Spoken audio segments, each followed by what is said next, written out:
Your car was fixed after the crash, but now it's worth thousands less just because it has an accident on its record. That's diminished value. And the driver who caused it? Minimum insurance.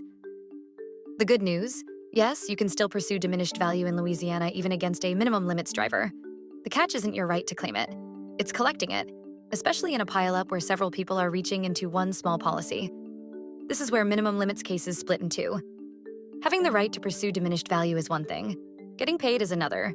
When the at-fault policy is thin, the injury claims and the basic repair bills usually get first crack at it, and they can swallow the whole policy before a diminished value claim ever gets paid. So the real question isn't just yes or no, it's what's left in that policy after the bigger claims land. A few things move the needle. Was it just your car, or a multi-car pileup with lots of claimants competing? Was the car repairable or a total loss? Were there serious injuries in the same crash eating the coverage?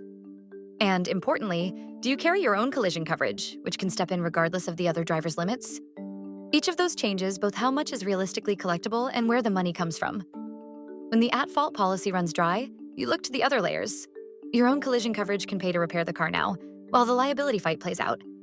And if the at-fault driver personally has assets, the shortfall above their policy can sometimes be pursued against them directly, though that's often a practical dead end.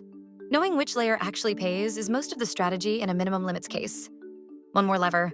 Louisiana law requires an insurer to pay a claim that's owed within 30 days of getting satisfactory proof, and it can face penalties for dragging its feet without a good reason. On a clear property damage claim, that deadline is real leverage, and you're not required to use the insurer's preferred repair shop. The choice of where your car gets fixed is yours. So, yes, you can pursue diminished value against a minimum limits driver in Louisiana.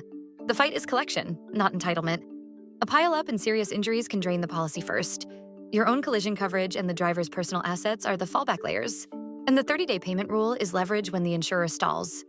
Everything I mentioned is linked below, including the full written guide with sources. This is new lore for Dudley DeBosier Injury Lawyers.